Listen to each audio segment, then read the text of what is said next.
Traducción simultánea pueden solicitar los equipos a la salida del auditorio. Continuamos entonces con la conferencia Modelos de atención en zonas dispersas, dirigida por Kama Rogo, especialista principal de salud en el Banco Mundial y jefe de la Iniciativa de Salud en África del Grupo del Banco Mundial. Adelante, Rogo.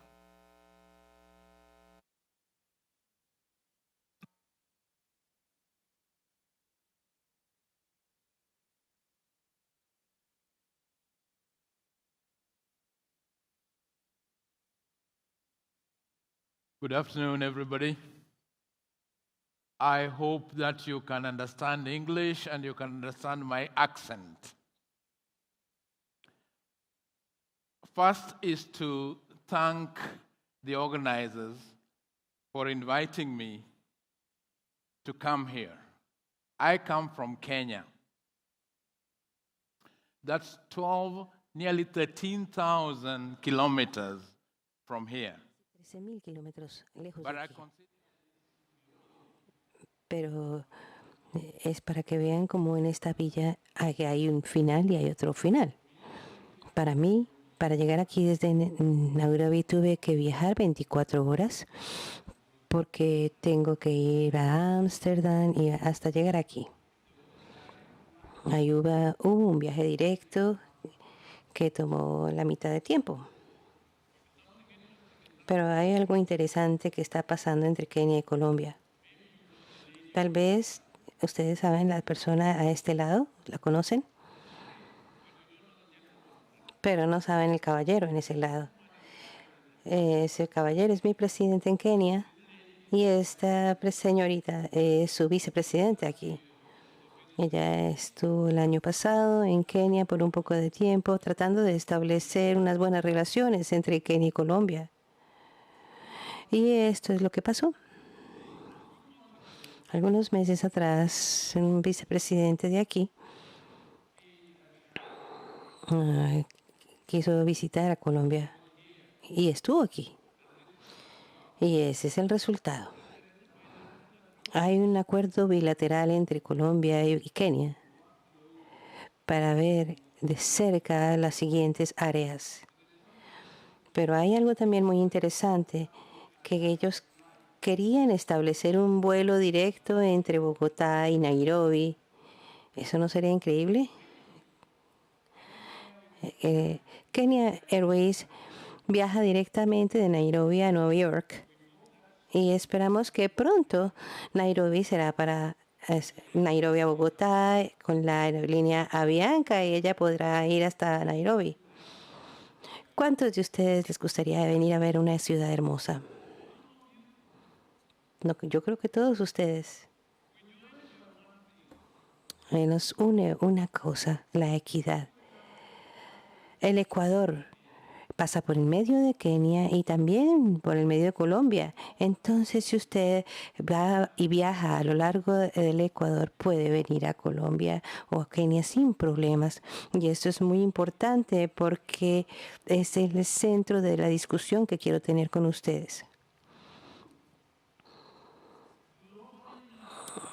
A nivel mundial, el gran desafío es que en un país como el de ustedes y el mío podemos establecer resiliencia, salud y sistemas de salud. ¿Qué quiere decir resiliencia? Resiliencia quiere decir que el sistema tiene la capacidad de sobrevivir los efectos de los problemas de todos los días, pero cuando algo pasa que es realmente grande, nosotros podemos sobreponernos. Hasta que recientemente, hasta el COVID, nosotros creíamos que el sistema de salud estaba desarrollado en el mundo de los países ricos, era resiliente. Pensamos que en los Estados Unidos el sistema de resiliencia existía hasta que apareció el COVID, hasta que él vino a nosotros, a España. Y estos son los países en los que estamos mirando. ¿Cómo lo hicieron? Como el sistema de salud está tratando de sobreponerse. Y una cosa muy interesante es que muchos de estos países piensan que han pasado a través de enfermedades infecciosas y que saben cómo lidiar con ellas y que no tienen más enfermedades contagiosas, que los sistemas están preparados, pero la realidad es que la salud pública no estaba preparada para eso hasta que vino el COVID. Y ahí es cuando empezamos a ver aquí.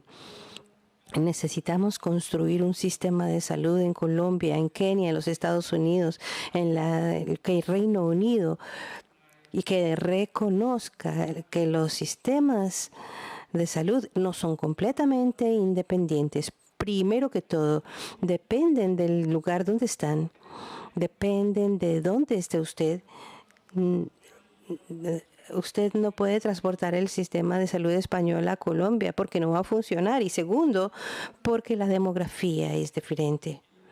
En mi país, más del 15% de la gente está por encima de la edad de los 15 años. Entonces, es diferente de los demás países que son en Europa, son más ancianos. Y hay diferentes tipos de patologías, de enfermedades infecciosas o no infecciosas. Depende de la capacidad socioeconómica, que tenemos más personas de las que ellos tienen.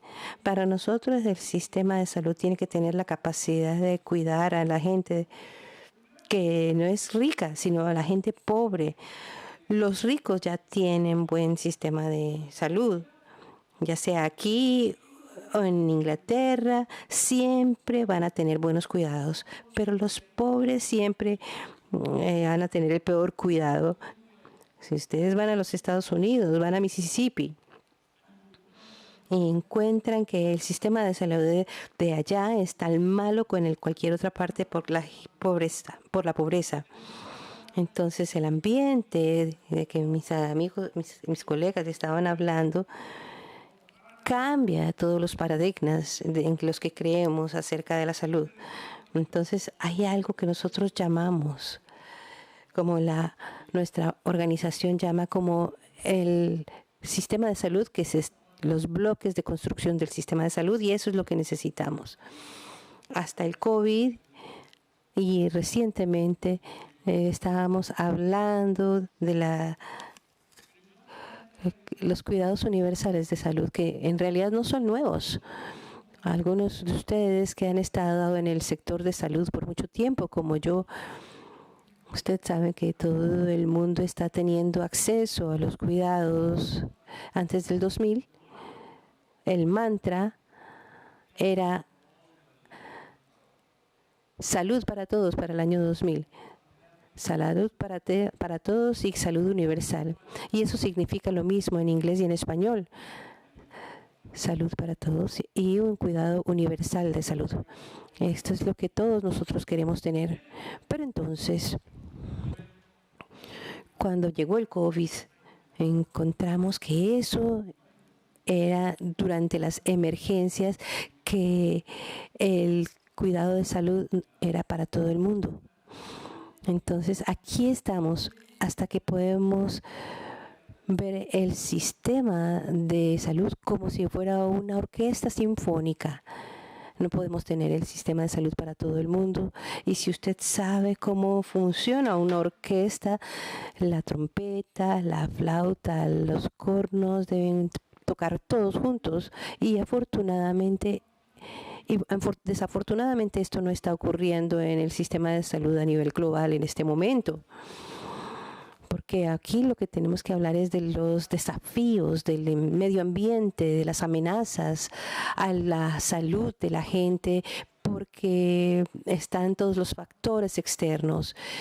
Quiero que nos enfoquemos en estas amenazas a la salud de las personas que están internas en el sector mismo, las cuales usted y yo somos responsables, que estamos responsables de lo que pasa en este sector. ¿Y cuáles son? La primera, los bloques de construcción, el gobierno del sector global de salud está equivocado. Este gobierno tiene que tomar cuidado y nosotros tenemos que tener esto en cuenta. El segundo, las finanzas. Y ayer ustedes estaban hablando de eso con mucha fuerza. Ese es otro de los bloques de construcción. Si no podemos tener esto de manera correcta a nivel interno, muy poco probable que externamente podamos tener manejado el dinero por nosotros, y ahí es donde está el problema. Si yo tomo esto, usted sabe que la mortalidad del COVID fue más baja en África. ¿Ustedes sabían eso? Pero nosotros nunca tuvimos las vacunas, nunca tuvimos los tapabocas. No teníamos unidades de cuidados intensivos, oxígeno, respiradores. Y hasta el momento nadie puede decir por qué todavía continúa bajo esas circunstancias, cuando en Italia los muertos estaban cargados por los soldados. Entonces, la lección que nos dio el COVID en cuanto a la construcción de bloques nuestra es que, primero que todo, el gobierno es la posibilidad global de contar con los líderes. El gobierno debe tomar la responsabilidad de hacer las leyes, hacer las regulaciones y hacer que funcionen. Esto no puede ser por el sector privado. Pueden ser consultados, pero el gobierno tiene que estar ahí. Y si usted mira lo que está pasando a nivel global en este momento, tenemos un problema aquí. El que la política del día es más importante que la confianza. Los gobiernos deben estar manejados por la ideología política y conducidos por el sector de la salud. Ustedes aquí en Colombia están geográficamente situados en una situación bastante interesante, donde tienen al norte de los Estados Unidos, que tienen el sistema de salud más costoso, pero los resultados no son buenos.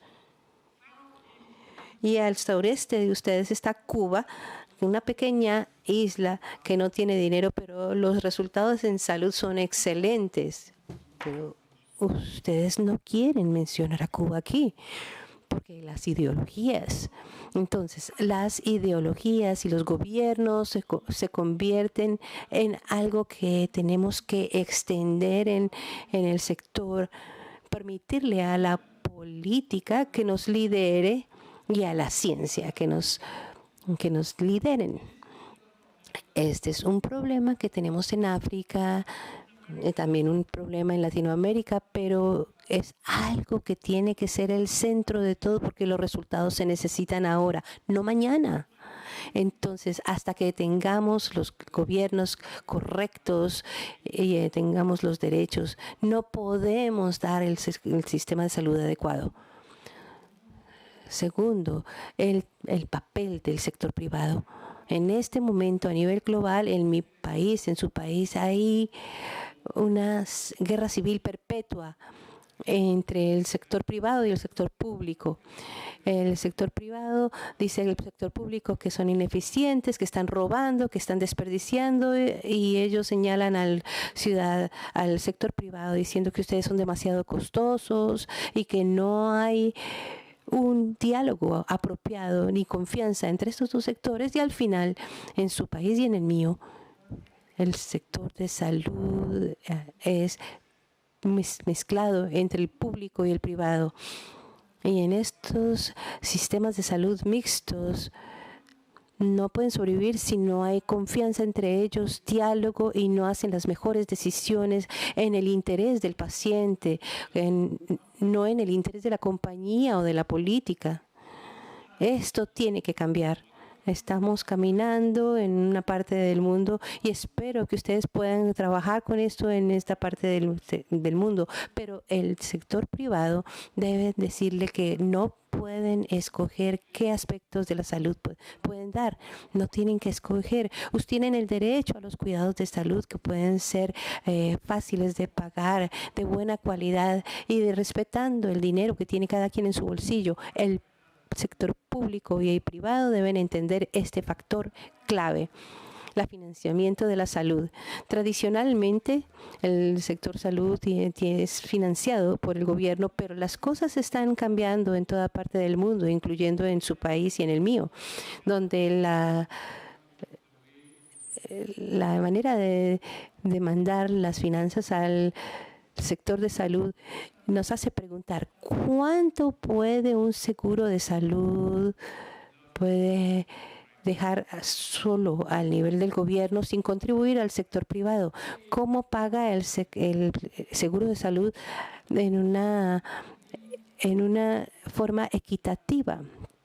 Esto es algo que nos preguntamos país tras país. Esto no solamente no lo pueden resolver aquí en Colombia ni en Kenia. El seguro de salud es el centro de las finanzas del sector de salud. Entonces, debemos tener el sector público y privado para que se encuentren y hagan un acuerdo en los intereses del paciente, no en el interés de ganar el dinero. La pregunta es aquí en Colombia si ese debate se está haciendo, ese debate está progresando o estamos llegando a un punto donde hay tantos desacuerdos que estamos paralizados y no podemos hacer nada. Entonces la financiación de la salud que comienza un área clave asociadas a los seguros de salud. Y necesitamos tener un diálogo entre nosotros y ustedes para ver cómo vamos. La tercera área es el área de la infraestructura. En África usted va atrás de cada gran hospital y usted ve esto. Equipos que han sido tirados. Algunos de esos nunca los usaron. Otros se usaron pero no se podían arreglar. Y ahora hemos llegado a un punto donde en el sector de salud, donde la cantidad de desperdicios que hemos estado tirando de los hospitales, si usted los hace les pone precio, son billones desperdiciados y ya no hay gente que pueda reparar equipos porque están siguiendo los modelos de los Estados Unidos donde cada 2 años tiran los equipos y compran nuevos. La pregunta es, ¿ustedes pueden pagar eso? ¿O lo están haciendo porque está pasando en los Estados Unidos? Los Estados Unidos pueden pagar por eso porque van por una situación en donde no tienen gente que pueda reparar los equipos hospitalarios. Que ellos se supone que deben comprar algo nuevo. Entonces, ¿cuánto más desperdicios podemos tener? Porque no estamos tirando buen dinero, pero es también un problema ambiental. Como estábamos hablando con el colega recientemente, piensa en eso. ¿Alguna vez alguien ha hecho un estudio en Colombia de ir detrás de un hospital para ver cuántas cosas de valor hay allí? Son montañas de este desorden que están creando detrás del hospital. Pues esto es lo que encontramos en Kenia, con un poquitico de apoyo técnico. Hay camas, hay equipos de varios hospitales que están siendo tirados porque los países ricos lo pueden hacer y nosotros no. Esta parte de la infraestructura es una cosa que tenemos que tener muy en cuenta porque nosotros creemos que los mejores hospitales tienen que tener 10 pisos de alto, grandes edificios. No, los cuidados de salud no son de edificios grandes. Simples, pequeños edificios con buenos proveedores de salud que le dan los mejores resultados que los grandes. Pero en este momento no. El problema, el costo más alto de cualquier estructura en el país está en el hospital. Y en el cuarto de operaciones, si usted mira a lo que tenemos dentro de un cuarto de operaciones, el costo de cada cosa por metro cuadrado es más alto de cualquier otra cosa que usted está construyendo en el país. ¿Y por qué? Porque si usted en el cuarto de operaciones solamente necesita una mesa, pero no, ahora hay que reemplazarla y hay que usar cosas más costosas para poder dárselas a los pobres. La infraestructura necesita ser pensada a manera de reciclaje, de cuánto dinero debemos poner ahí. Este es un edificio y cuánto nos puede costar en esta área. Si esto está ocurriendo, olvídese. Es mejor dársele el cuidado a los pobres. Y la siguiente es un problema de comodidades. Esto es de las suministros farmacéuticos, y esto en esta conversación que tengo con ustedes es porque este evento está dominado por la farmacéutica en Colombia. Entonces la pregunta es, ¿a dónde vamos con la producción de los medicamentos? Hay partes del mundo en que necesitan unos medicamentos más fáciles de pagar, genéricos, que tengan unas facilidades de manufactura más fáciles. De pronto aquí en Colombia ustedes están haciendo algunos, en Kenia estamos haciendo algunos, pero como nosotros no manufacturamos todo, entonces los aviones deben traer los suministros, entonces los países deben importar las drogas.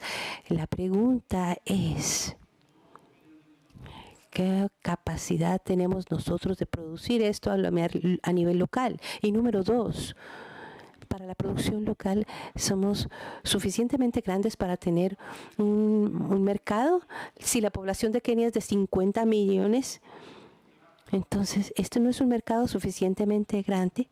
Entonces, ¿cómo podemos crear bloques económicos que sean suficientemente grandes para la producción local o semilocal?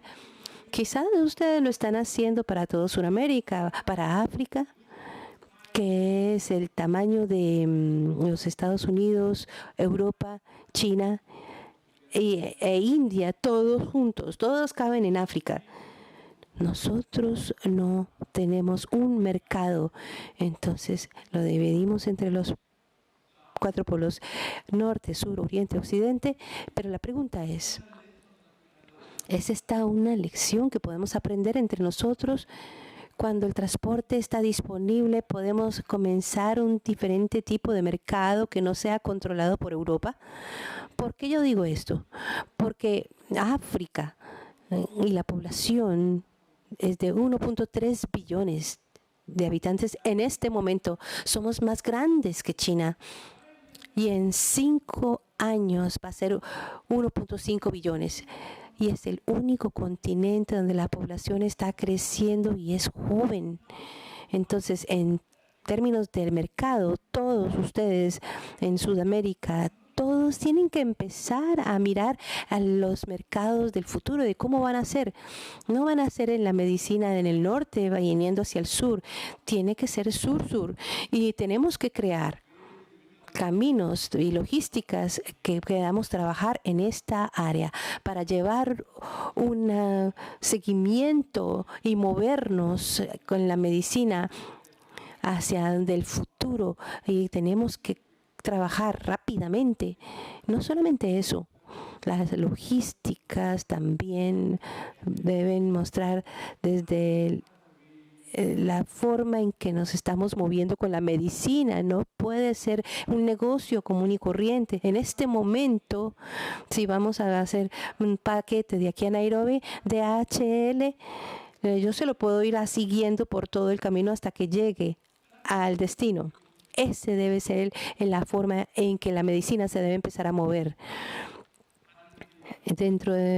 Hace 100 años, enviaba uno un paquete y se demoraba 3 meses en llegar a Kenia. Ahora las cosas ya se mueven mucho más rápidamente que eso. Ahora los recursos humanos que necesitamos para un sistema sostenible de salud es diferente al que tenemos en este momento. Quizás ustedes tienen suficientes médicos, quizás tienen suficientes enfermeras, pero la pregunta es,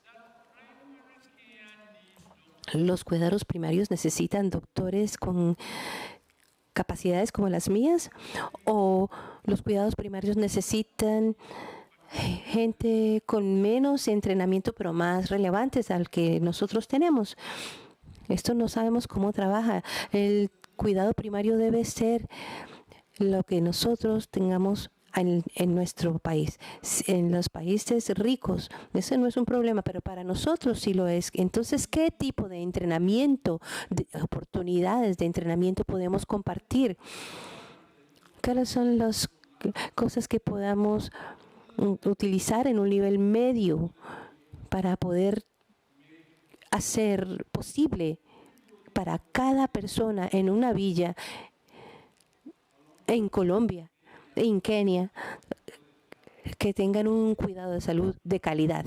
Esta es una nueva área. Y si lo miramos a nivel global, el entrenamiento o los recursos humanos con habilidades ya no son una prioridad del gobierno. Ellos no pueden pagar nuevas escuelas y el sector privado pueden tomar esto de manera intrínseca, pero el costo del entrenamiento se convierte imposible para gente que no tiene dinero. Entonces, lo que usted está teniendo es que hay familias que son ricas, que llevan a sus hijos e hijas a la escuela de medicina, pero los pobres no pueden pagarlo. Pero los hijos e hijas de los ricos, cuando terminan la escuela de medicina, no quieren ir a trabajar al campo. Entonces, ¿cómo crea usted oportunidades para las áreas rurales, para que estas personas vayan a trabajar en las áreas rurales? Otra vez, usted no lo tiene eso aquí en Colombia, pero eso lo tenemos en África y eso es lo que tenemos que resolver. Ahora, si estos recursos humanos no se manejan de una forma buena, entonces tenemos creando otro problema que es las huelgas y las interrupciones en el trabajo. Tal vez eso no sea así en Latinoamérica, pero en África, en este momento de cada día, 35% de los países, de las enfermeras y los doctores están siempre en huelga, y en el 35% de los países están planeando ir a huelga o ya han terminado la huelga y ya otro tanto no saben si ya van a hacer o no van a hacer otra huelga. Estos niveles de interrupción de trabajo hacen que nosotros sea imposible sostener buenas prácticas de salud que deben ser mantenidas. Entonces hay que mirar estas áreas de manera diferente. Esto tiene que cambiar. Cuando usted manda un envío,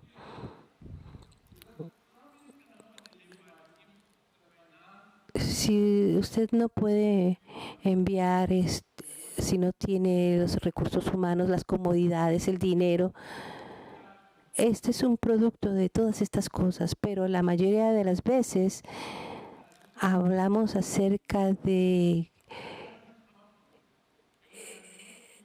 usted no puede mejorar el acceso del cuidado de la salud.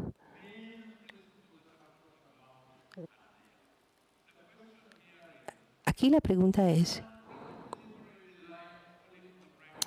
usted puede mandar esto al sector privado en el sistema de la Reino Unido. Lo que pasa es que en un sistema como un país como Colombia y el nuestro, puede crear una mezcla entre el privado y el público, pero que es fácil de pagar para cada persona. Ese es el debate que nosotros estamos enfrentando, porque si sabemos esto, no hay cobertura, no podremos lograrlo. Entonces, hay otra cosa que es una pregunta donde la gente va a otras partes del mundo a obtener cuidados de salud. Los africanos, los de la India, del Medio Oriente, van a donde pueden pagar la salud. Aquí yo no sé a ustedes dónde van, pero ustedes tienen que a veces cruzar fronteras para obtener cuidados de salud en otro país. La pregunta es,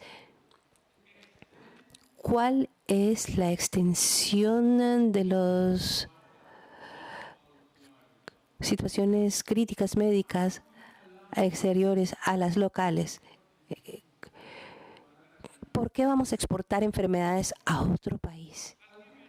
Les voy a dar un ejemplo.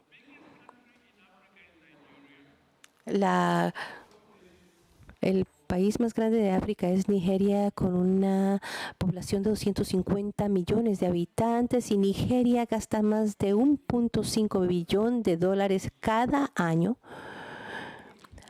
llevando gente enferma a la India. Billones de dólares. ¿Cuánto puede hacer esto si todavía siguen en Nigeria? La población de doctores de Nigeria en los Estados Unidos es 30,000, lo que es la misma cantidad de doctores que hay en Nigeria, como comparado con las que hay trabajando en Estados Unidos. Otra proporción es la que hay en el Reino Unido. Entonces, lo que estamos viendo es que las personas que están saliendo al Medio Oriente, cuando van allá, ellos se encuentran a sus propios coterráneos tratándolos allá. Entonces, la pregunta que tiene que ser discutida entre países en desarrollo. Usted está mandando a la gente a tratamientos médicos en los Estados Unidos o en Brasil o en Cuba, o se hace el tratamiento aquí. Y si lo hacen aquí, ¿cuáles son los incentivos que le da el gobierno o que les da al sector público o al sector privado para que esto ocurra?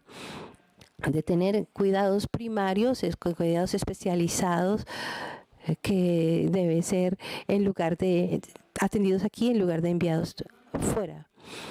En cuanto a la información de datos en su país, debe ser mejor que el mío, pero los datos ahora son oro y todo el mundo necesita datos. ¿Cómo caminamos juntos para crear unos datos, un banco de datos en la gente que pueda usar en África para diagnóstico y para mejorar nuestras áreas en donde esto es un área nueva para nosotros, para empezar a colaborar, que quizás no está pasando en este momento, pero quizás podíamos empezar a hacerlo más adelante. Entonces, mis pensamientos son es que entre Colombia y Kenia, entre África y Latinoamérica, deberemos trabajar juntos porque estamos en la realidad de nuestra situación. Esto no requiere de un experto de Europa o de Norteamérica. Esto es nuestro. Tenemos suficiente personal, cerebros, y eso no es el problema. El problema es que no tenemos confianza en nuestras propias gentes para crear soluciones para nosotros. Y segundo, que el sector privado debe ser abrazado. El sector público no puede estar solo, no puede hacerlo solo, pero juntos podemos crear mucho más de lo que estamos haciendo en este momento, y es muy importante que lo hagamos. En África tenemos ahora creado más asociaciones del sector público, que seguramente Colombia se puede beneficiar de lo mismo, y podemos compartir nosotros esto con ustedes porque es posible crear un proceso de diálogo que haga que los beneficios del sector público y privado sean para el paciente. Y ahora esto requiere un financiamiento innovativo a nivel de salud. Financiamiento innovativo e industrialización innovativa en el sector de salud. Esto no está pasando en su país en este momento y no va a pasar, pero es algo que tenemos que hacer juntos. Aquí estamos, entonces, para que nos volvamos con sistemas resilientes, tenemos que tener cuidado con todas estas cosas. Las gentes que están aquí en esta conferencia, que están escuchando desde ayer, yo he estado escuchando hoy también y he visto gente que está en la posición de la responsabilidad con el público y con el privado. Una responsabilidad académica.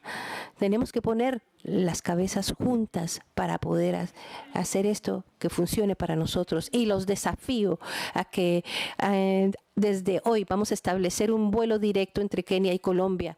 Esto es algo que tenemos que hacer para nosotros, por ustedes mismos y por nosotros mismos. Pero para hacerlo, permítanme preguntarles. Por favor, no me disparen. Muchos de ustedes no lo saben. Kenia cultiva un excelente café. Y desde que yo vine aquí, antier, no he podido proveer su café porque no es tan bueno como el nuestro. Entonces, ¿cuántos de ustedes